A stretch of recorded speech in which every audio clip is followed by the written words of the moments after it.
సమయం రాత్రి 7:30 pizza corner రెస్టారెంట్లో కూర్చునున్న విక్కీ ఏదో దీర్ఘంగా ఆలోచిస్తూ ఉంటాడు. నేను నమ్మలేకపోతున్నాను. సునైనా నాతో జీవితాంతం కలిసి ఉంటానని ప్రమాణం చేసింది. నా టైం బాగలేకపోయేసరికి ఎక్కడికి మాయమైందో తెలియడం లేదు. ఈ డెలివరీ జాబ్ని నేనైతే స్టార్ట్ అయితే చేశాను, కానీ ఎక్కువ రోజులు దీంతో సర్వైవ్ అవుతానని అనుకోవడం లేదు. అంతలో తన ఎదురుగా ఉన్న టెలిఫోన్ రింగ్ అవుతుంది. తను రిసీవర్ తీసి చెవిలో పెట్టుకుంటాడు. Hello, this is Vicky from pizza corner. చెప్పండి, మీకేం కావాలి? అది నేను సుమిత్రాని మాట్లాడుతున్నాను. నాకొక చీజ్ బస్ట్ పిజ్జా కావాలి. అలాగే మ్యామ్, మీ అడ్రస్ చెప్పండి, నేను ఇప్పుడే తీసుకుని వస్తాను. బ్లాక్ ఫారెస్ట్, బంగ్లా నంబర్ 56. బ్లాక్ ఫారెస్టా? అవును, కాస్త త్వరగా తీసుకురండి, నాకు చాలా ఆకలిగా ఉంది. వికీ తన పిజ్జాని ప్యాక్ చేసుకుంటాడు. ఆ తర్వాత బైక్లో బ్లాక్ ఫారెస్ట్కి బయలుదేరతాడు. బ్లాక్ ఫారెస్టా? పేరే చాలా భయంకరంగా ఉంది, కానీ ఏం చేస్తాం, పని ఉంటే వెళ్లాల్సిందే.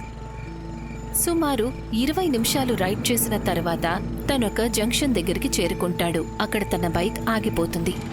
షిట్, ఇప్పుడు దీనికేమైంది? విచిత్రంగా ఉంది. 10 నిమిషాల్లో పిజ్జా అందించాలి, కానీ ఈ బైక్ పాడైంది. సమస్య వచ్చినప్పుడే స్నేహితులు అవసరం ఉంది అంటారు. అరే నవీన్, నువ్వా? అవును, ఫ్రెండ్స్తో కలిసి పార్టీ చేసుకుని ఇంటికి వెళ్తున్నాను. నీలో నువ్వు మాట్లాడుకుంటుంటే ఆ మాటలన్నీ నేను విన్నాను. విన్నావు కదా, ఇప్పుడు నన్ను ఏం చేయమంటావో చెప్పు. ఈ ఆర్డర్ని నేను బ్లాక్ ఫారెస్ట్కి తీసుకుని వెళ్ళాలి. కస్టమర్ ఒక లేడీ. ఆలస్యం అయితే ఎన్ని మాటలు అంటారో ఏమో. ఓహో, ఒకవేళ లేడీ అయితే నేను కూడా నీతో పాటు వస్తాను. తిరిగి వచ్చేటప్పుడు మెకానిక్ని మనతో పాటు తీసుకుని వద్దాం. ఏమంటావు? విక్కీ ఎక్కువగా ఆలోచించలేదు. ఆ తర్వాత తన బైక్ని అక్కడే పార్క్ చేసి నవీన్తో పాటు ముందుకు వెళ్తాడు. కాసేపు వెళ్లిన తర్వాత ఇద్దరూ బ్లాక్ ఫారెస్ట్కి చేరుకుంటారు. వాళ్ళకి ఎటు చూసినా దట్టమైన అడవి కనిపిస్తుంది. ఇల్లు కాదు కదా, చిన్న గుడిసె కూడా కనపడలేదు. అరే, ఇంకా 5 నిమిషాల టైమే ఉంది. ఇక్కడేమో ఎటువంటి ఇల్లు కూడా కనిపించడం లేదు. త్వరగా పోని. ఆ తర్వాత 3 నిమిషాల లోపలే వాళ్ళకి ఒక పెద్ద బంగ్లా కనిపిస్తుంది. Thank God. ఇదే అడ్రస్, బంగ్లా నెంబర్ 56. నవీన్ బైక్ని గేట్ లోపల పార్క్ చేస్తాడు. వాళ్ళిద్దరూ బైక్లోంచి దిగి తలుపు దగ్గరికి చేరుకుంటారు. విక్కీ డోర్ బెల్ మోగుతాడు. ఎంతో అందంగా ఉండే ఒక ఆవిడొచ్చి తలుపు తెరుస్తుంది. ఆవిడ నీలిరంగు చీర కట్టుకుని ఉంటుంది. అది చూసి నవీన్ మనసు జారినట్టుంటుంది. హలో మ్యామ్, నేను పిజ్జా కార్నర్ నుంచి విక్కీ. ఇదిగోండి మీ పిజ్జా. చాలా థ్యాంక్స్. తను విక్కీ చేతుల్లో నుంచి పిజ్జా తీసుకుంటుంది.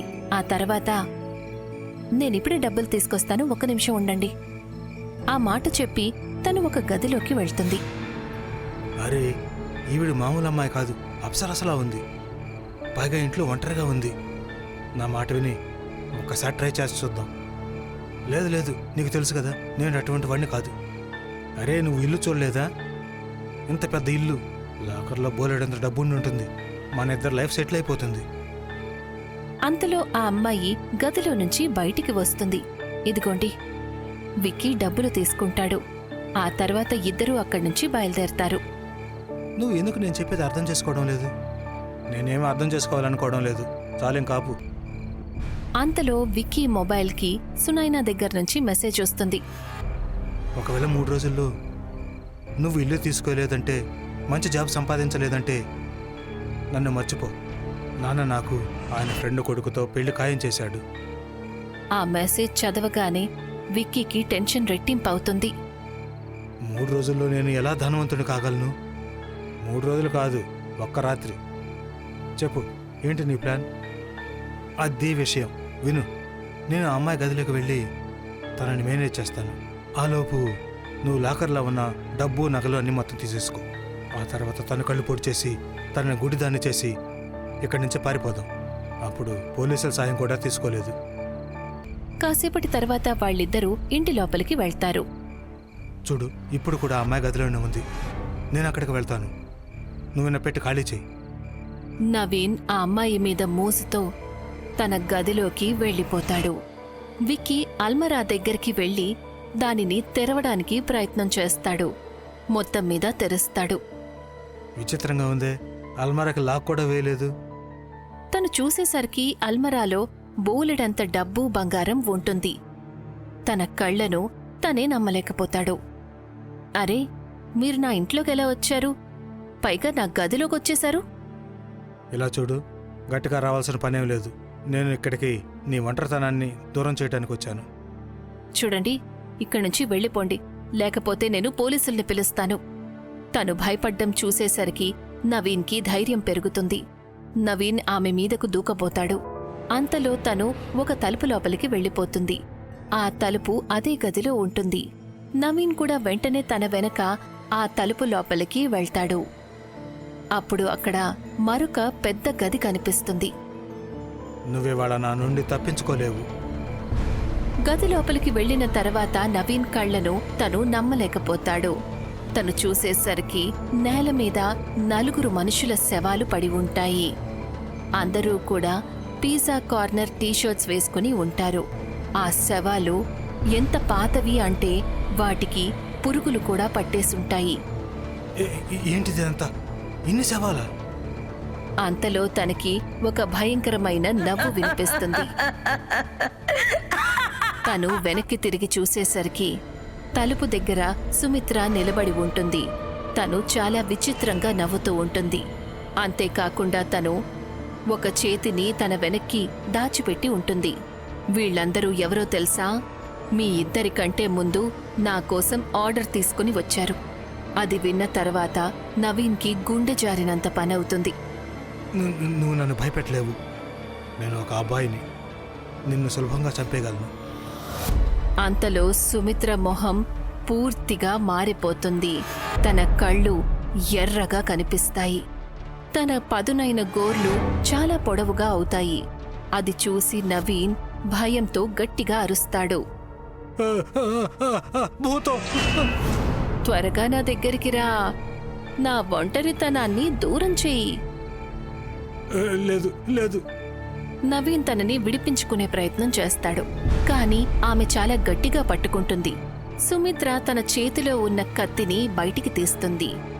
దానిని నవీన్ భుజం మీద పొడుస్తుంది.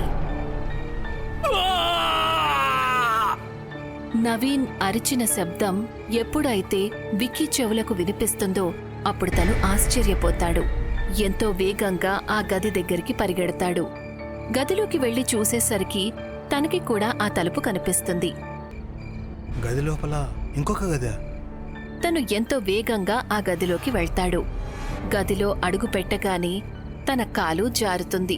తను నేల మీద పడిపోతాడు. అప్పుడే తను తన జీవితంలోని అతి భయంకరమైన దృశ్యాన్ని చూస్తాడు. గదిలో 5 శవాలు పడి ఉంటాయి. వాటిల్లో ఒక శవం నవీన్ది. సుమిత్ర దెయ్యం రూపంలో నవీన్ మీద కూర్చుని ఉంటుంది. తను నవీన్ ఒక కన్ను తీసేసి నేల మీదకు విసురుతుంది. విక్కీకి ఊపిరాగినంత పనవుతుంది. ఒళ్ళంతా కూడా చెమటలు పట్టేస్తాయి.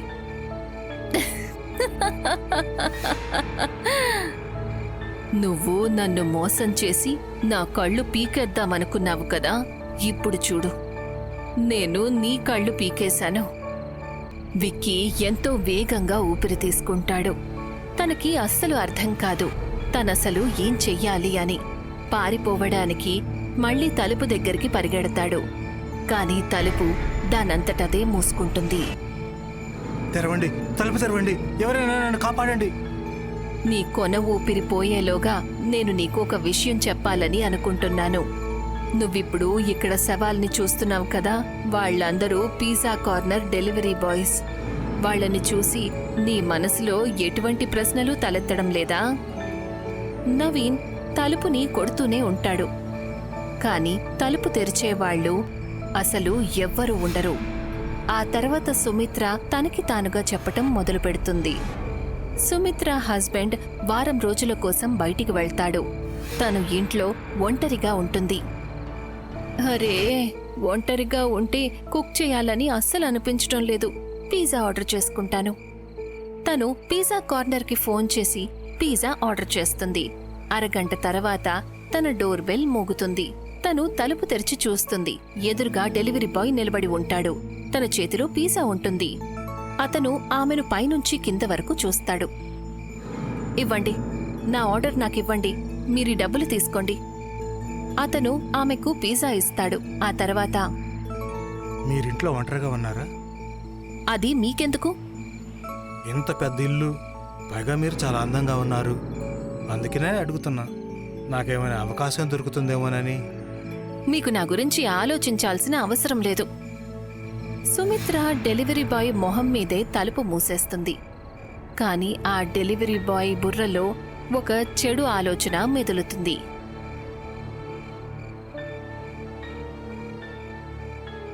రాత్రి 12 గంటలకి చేతిలో గొడ్డలి తీసుకుని అతనొస్తాడు.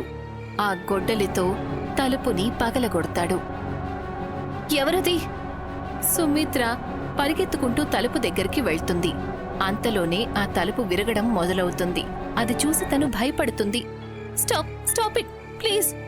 ఎవరది? అంతలో ఒక గట్టి దాడితో తలుపు విరిగిపోతుంది. ఆ డెలివరీ బాయ్ లోపలికి వెళ్తాడు. నువ్వు నాకు దూరంగా ఉండు, లేకపోతే పోలీసులకి కాల్ చేస్తాను. ఆ డెలివరీ బాయ్ సుమిత్ర మీద దాడి చేస్తాడు. ఆ వ్యక్తి నన్ను బలవంతం చేశాడు. ఎంత దారుణంగా ప్రవర్తించాడు అంటే దాన్ని నేను తట్టుకోలేకపోయాను. ఇక అప్పట్నుంచి నా ఆత్మ మా ఇంట్లోనే బందీ అయిపోయింది. నేను నిర్ణయించుకున్నాను, నా ఒంటరితనాన్ని చూసి నన్ను అవకాశంగా తీసుకోవాలనుకున్న ప్రతి ఒక్కరిని నేను చంపాలి అని. నన్ను క్షమించు, నేను నిన్ను ఏమీ చేయాలనుకోలేదు. కానీ నువ్వు తనతో పాటు వచ్చావు కదా, అతను నా మానాన్ని దోచుకోవాలనుకున్నాడు. ఇక నువ్వు కూడా చావక తప్పదు. ఆ మాట చెప్పి తను నేల మీద ఉన్న కత్తిని తీసుకుంటుంది. విక్కీ కాలి మీద దాడి చేస్తుంది. భగవంతుడా, నన్ను కాపాడు, నేను ఎప్పుడు ఏ తప్పు చేయను. విక్కీ నేల మీద పడి లేవడానికి ప్రయత్నిస్తూ ఉంటాడు. నువ్వు చాలా బలంగా ఉన్నావు. సరే, ముందు నీ కాలు నరికేస్తాను, ఆ తర్వాత నిదానంగా నిన్ను చంపుతాను. ఆ మాట చెప్పి తను ముందుకు వెళ్తుంది. యా! వద్దు. అంతలో విక్కీ మొబైల్ రింగ్ అవుతుంది. అందులో నుంచి హనుమాన్ చాలీసా శబ్దం వినిపిస్తుంది. దాన్ని ఆపు! తను తన చెవులను మూసుకుంటూ విక్కీకి దూరంగా వెళ్ళిపోతుంది.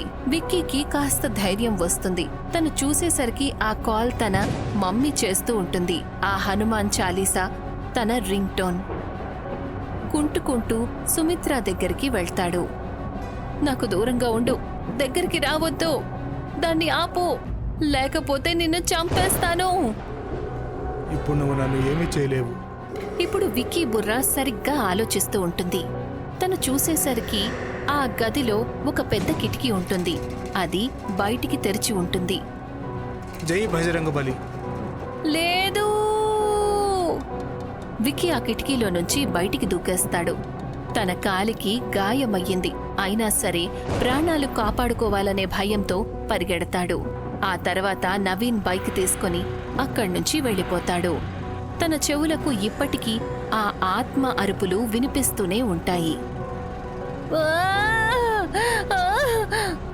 నువ్వు నన్ను మోసం చెయ్యలేవు! విక్కీ స్పీడ్ రెట్టింపు చేస్తాడు.